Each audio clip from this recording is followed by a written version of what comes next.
Well, whenever you watch sport on television, there's every chance you will see the handiwork of an Australian, David Hill. David revolutionised the way we watch sport on TV and won dozens of awards for his work. And soon he'll receive the highest recognition in world television.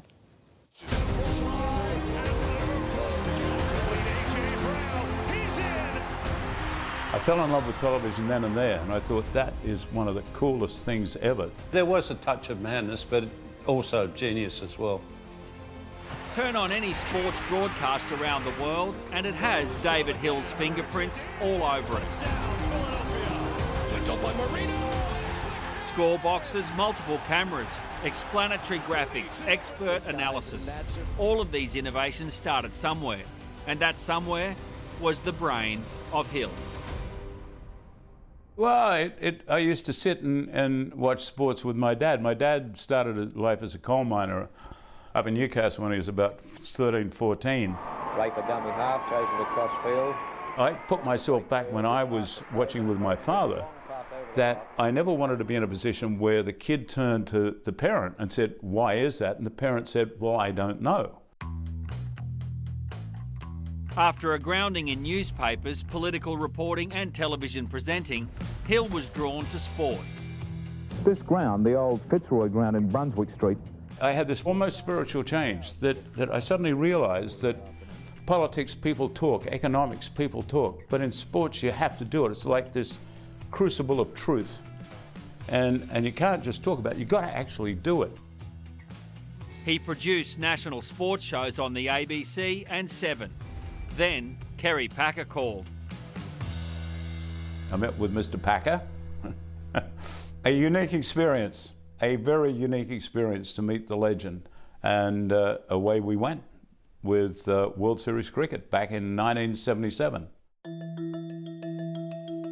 In Hill, Packer struck gold, an innovator driven by a sense of fun and a keen eye for what was boring.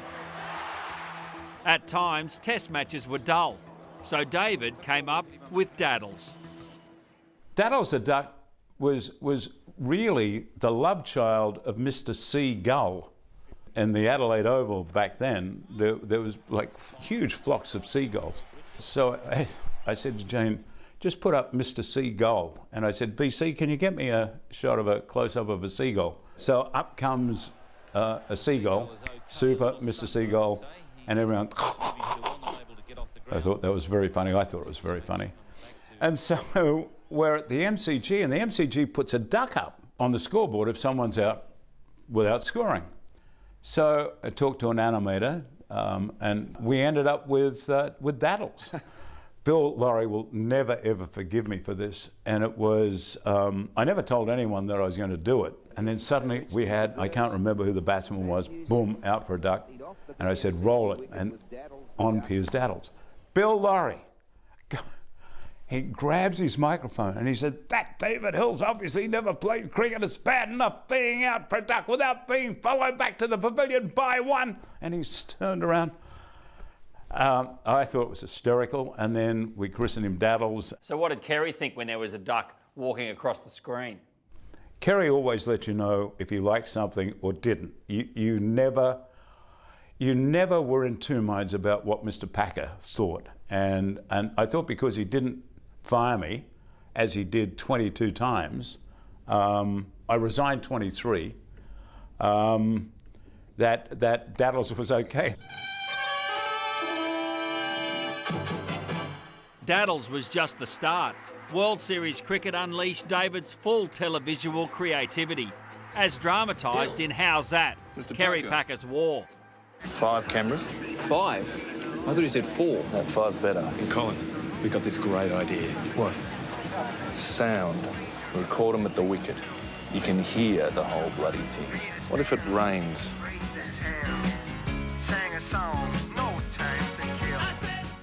David, I have to know if it's true that you used a condom. We dug trenches and put mics on the field. And yeah, we covered them with condoms. You've been training all the winter, and there's not a team. During those crazy days of World Series cricket, with all its Daddles the ducks and in-ground mics, the crowds weren't coming.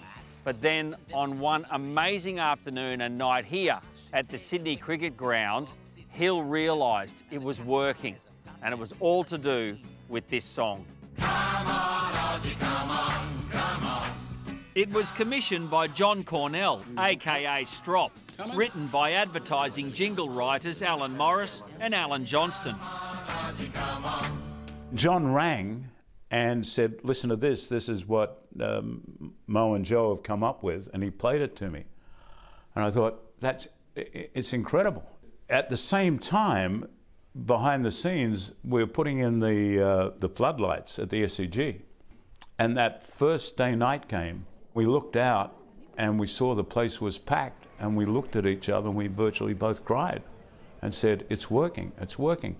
And it was that theme that motivated, activated, and was this incredible call to action. Ian Chappell worked with Hill for years. One of the great things about Hilly was that he made work interesting, he made it fun, and you wanted to go to work. That was very important. But another thing is he got good people around him, and he set very high standards. After Packer sold the Nine network, Hill left because he couldn't work for Alan Bond. I hadn't had a terrific experience with Mr. Bond and his people, and I didn't want to work for him.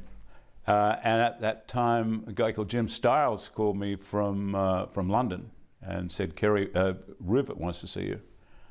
So I went to see Rupert, and he said, do you want to start a television channel? And I said, sure, where? He said, London. And I said, when? He said, February.